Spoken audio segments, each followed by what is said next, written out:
tremendous responsibility, and I have no doubt that you're doing a great job. That's the stuff we do. Our dealers they're not aware of it. They don't know we do it, but we do it for all of them. So that they picked me. Good move. I'm not sure if that's a good thing or a bad thing, but.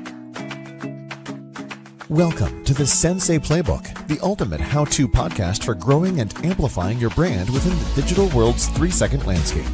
Join Bill Courtwright and Chris Snellgrove as they discuss the right tools and strategies for building the best online marketing strategy for your business. Tune in to leading business leaders who share information and impart inspiration on providing smooth customer experience and successfully scaling your venture. This is your chance to achieve rapid growth in the highly competitive online market. Let's get this episode started with your hosts, Bill and Chris.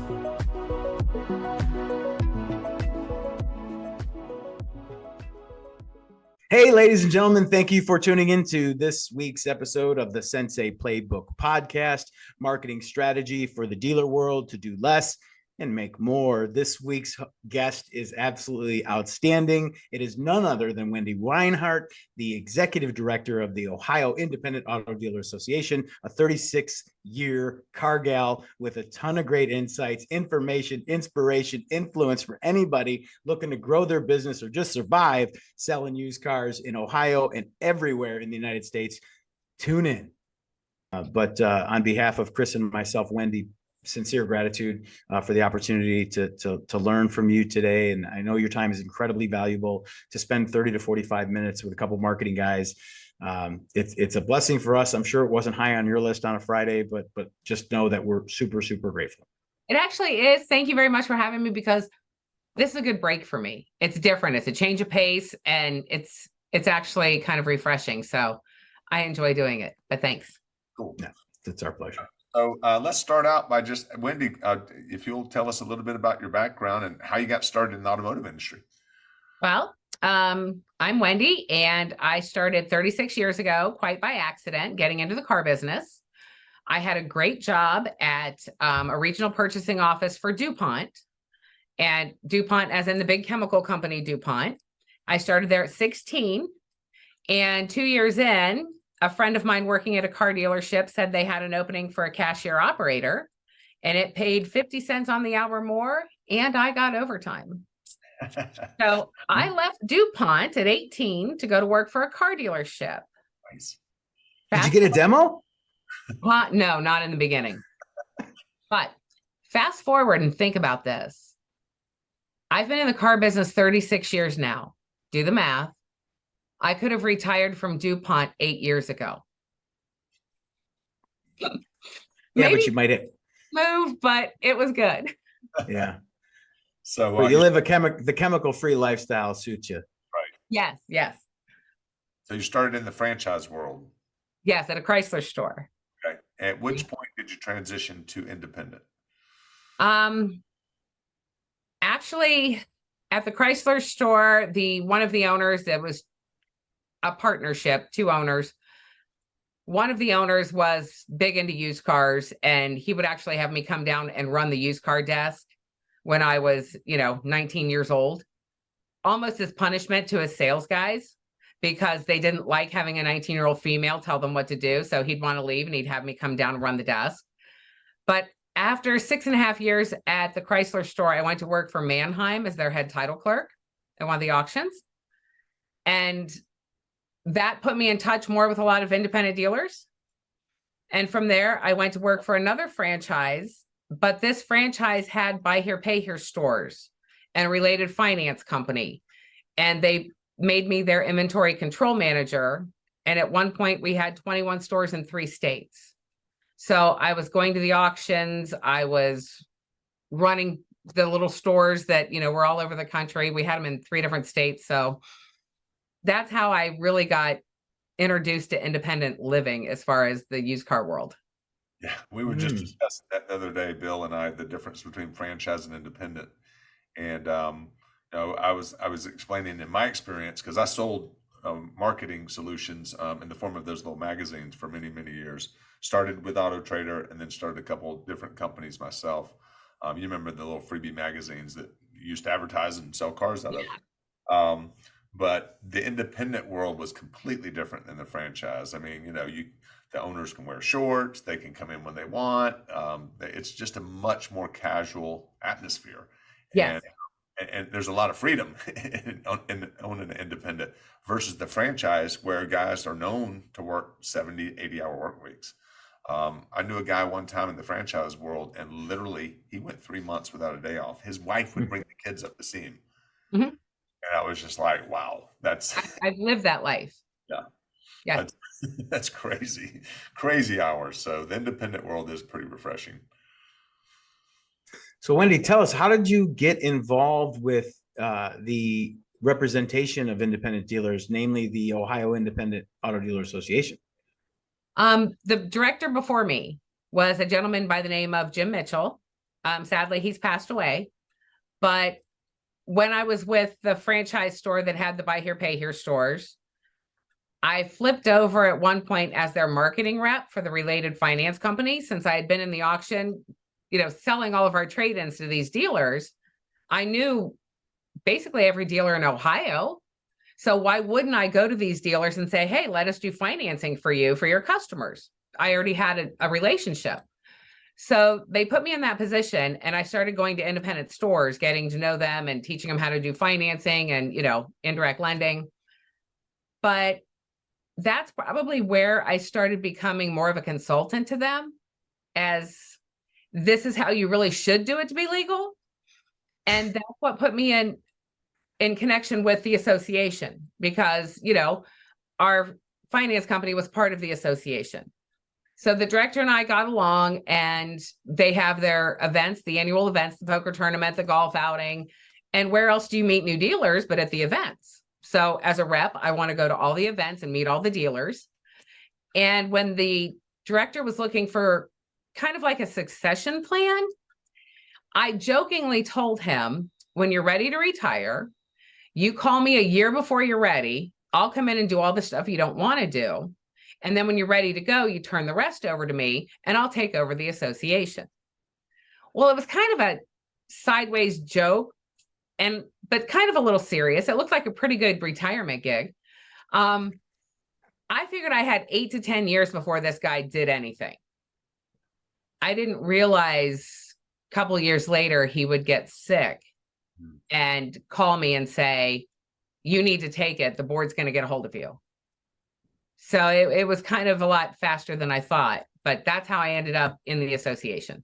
Wow. Yeah, but I'm sorry, Chris, you didn't just end up in the association. You rose up pretty quickly. The executive director position within an association isn't just given away to anybody with spare time. No, the board of directors, at that point, I think we had 14 or 15 guys on our board, and they were the guys in charge of figuring out who was going to take over the association. So that they picked me. Good move. I'm not sure if that's a good thing or a bad thing, but And how long has that been now? it's been 10 years. Wow. That's Yeah. awesome. So, That's awesome. I mean, I guess if you look at the background I had, being, title clerk, accounting, franchise, independent, running the auction, opening up dealerships, closing dealerships. The only thing I've really never done is work on a car, and I don't think you want me to work on a car. I don't understand how an engine works. I have no clue. I don't want to know. I learned how to play golf, and I'm bad at that.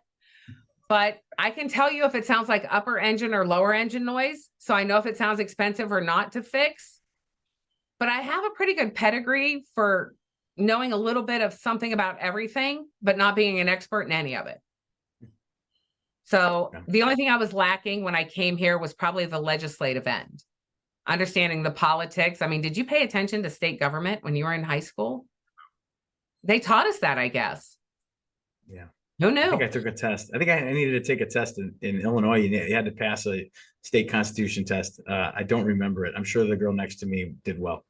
Yeah, and I'm sure she helped you, because I passed the test somehow. I graduated, so I must have learned what I needed to get out of high school. That's right. Now you That's have right. to focus on it, right? It's part of the job. Yeah. It's a large part of the job. It's a bigger part of the job than I actually thought it would be when I came here. Right. So now I enjoy the legislative part. I really do enjoy the politicians. Don't want to say it too loud, but I think I trust my dealers a lot more than I do most politicians. Yeah. I agree with that. So what's going on in Ohio as it pertains to legislation? How are you representing your dealers, both part of your community and outside the community? I think everybody benefits from your leadership. Tell us a little bit about what's going on now and what should dealers be aware of, not only in Ohio, but nationwide. Well, there's a lot of changes that happened this last year. Federal law made the safeguard rules go into effect in June.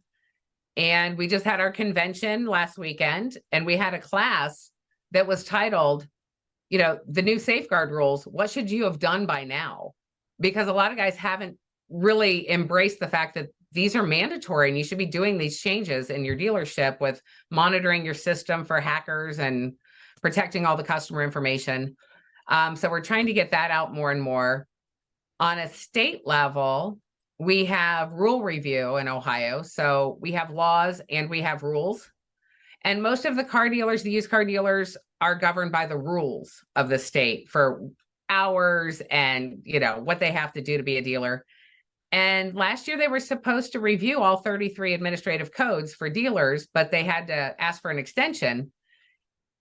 It's this year. They're reviewing all 33 rules that we follow.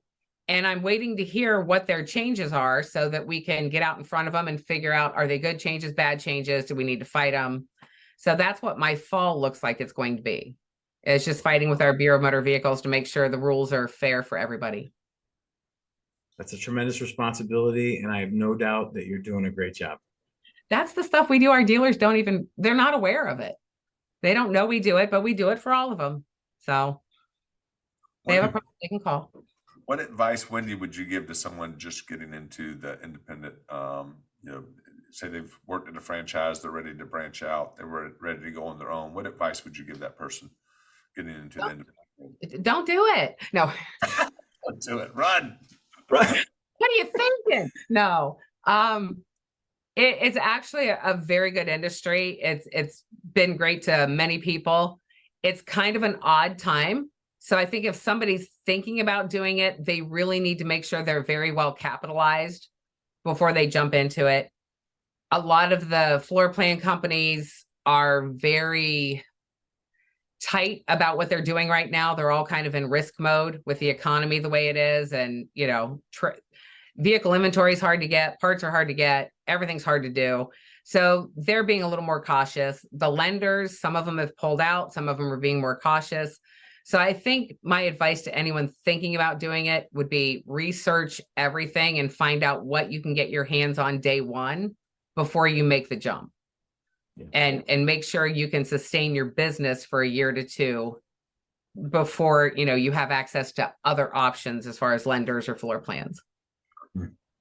And then what's the big benefit of joining an association such as yourselves? It's basically one-stop shopping, from teaching the pre-licensing education class to helping them open their LLC if they want to open their LLC, to registering their name with the state, getting them a vendor license. We do background checks. We help them with their paperwork for the state to get their license. We have all of the vendors that want to deal with independent dealers for their DMS systems, for, all of their service contracts, their GAP, their trainings. And once they're open, or even during the process, who do you call for an answer? Where's the guidebook on how to be a used car dealer in Ohio? Because it's not Mr. Google. Right. He does not have the answers for the questions they need. And they call here. Monday through Friday, I have my girls in the office that answer the phone 9 to 5. My cell phone is on 7 days a week. So our members can get an answer anytime they need one. I assume if a dealer's calling me at 7:30 on a Saturday, it's not because he wants to say hi. He's got a problem at 7:30 on Saturday and he needs an answer. Wow. So I answer my phone. So they're almost getting a blueprint. It's like almost buying a franchise on how to operate a business, right? From the beginning, yeah. The beginning part of it is, here's your outline, your flow chart of, we can get you from point A to point B. You have to figure out how to run your business where you're putting it. Yep. Because I can't tell you what car is going to sell at that store. Right. I can just get you the store to do it from. Right. Yeah. That's cool. That's pretty cool.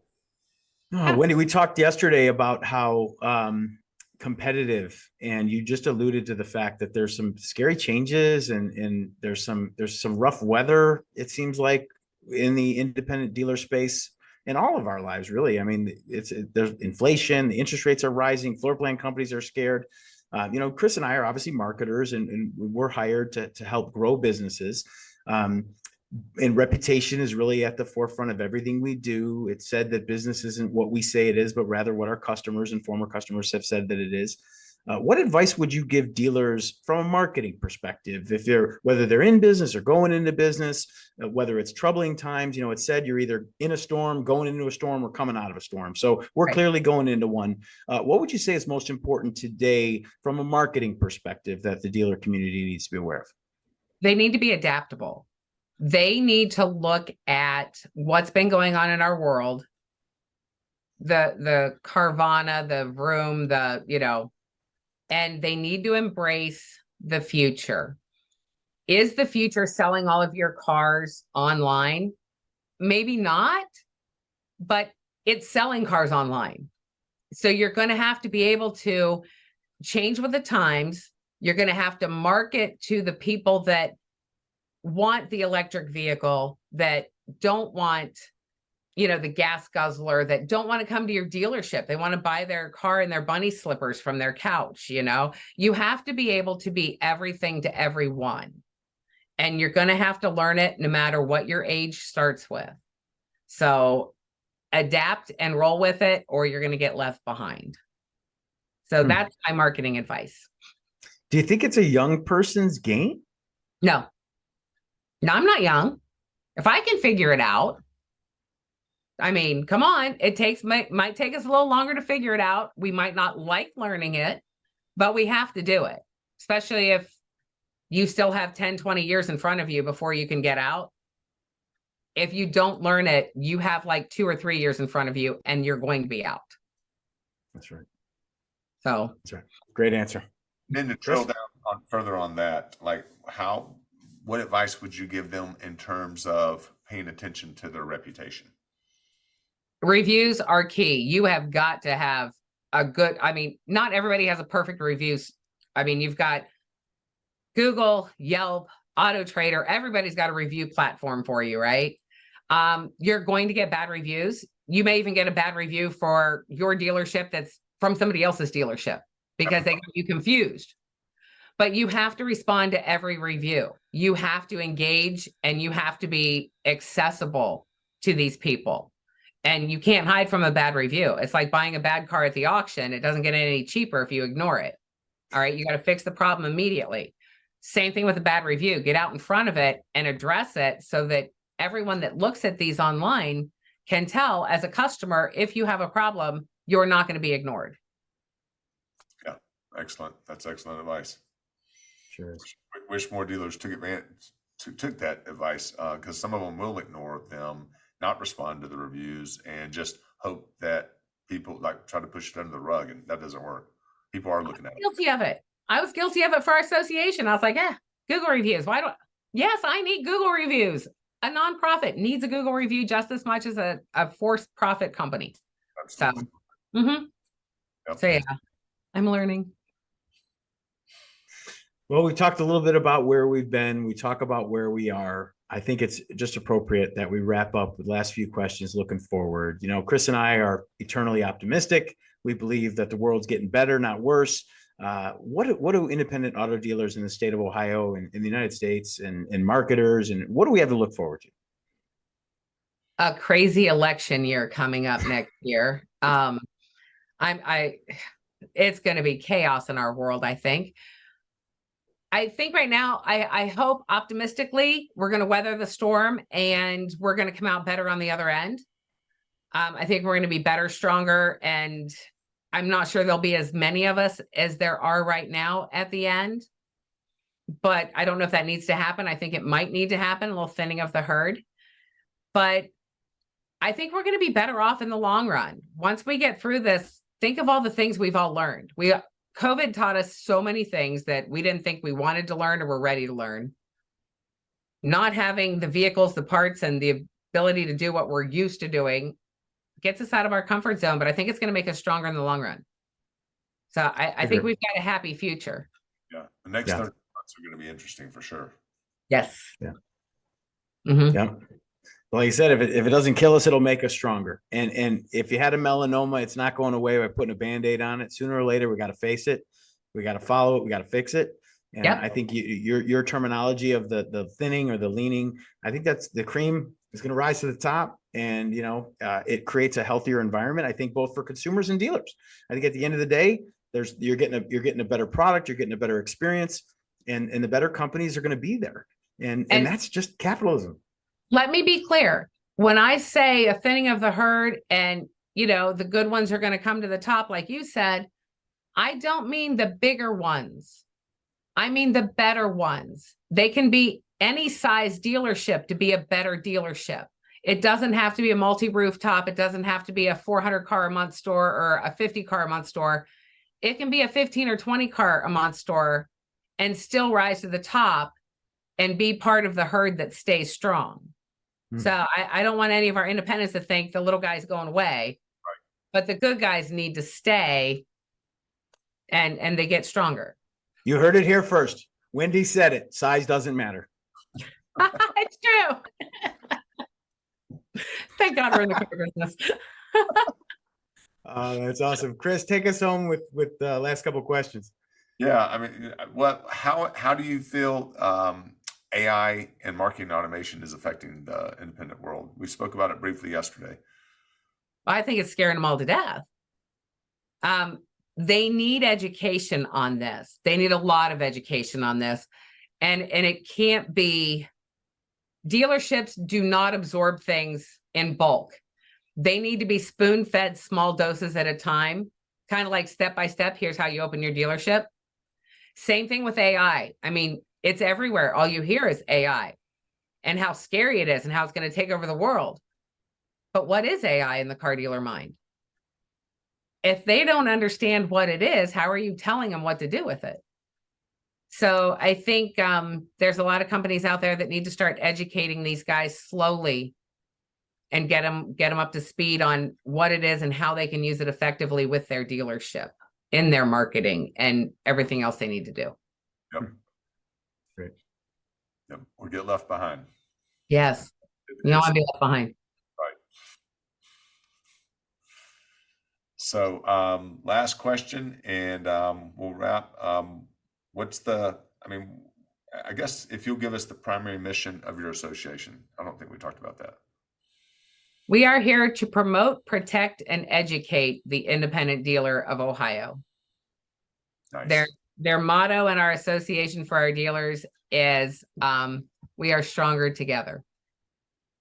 So I know we're all competitors, but we are stronger together. Pretty cool. Love it. Wow. Thank you. Ladies and gentlemen, this has been an absolute pleasure. You are in no doubt for listening to this week's episode, for watching this week's episode on YouTube. Don't forget to like and subscribe, hit that bell. We'll send you a notification every time an episode like Wendy's goes live. This has been an absolute pleasure. On behalf of Chris Snowgrove, myself, and the entire team here at Reputation Sensei, this has been another episode of the Sensei Playbook Podcast, marketing strategy to do less and make more. Have a good one.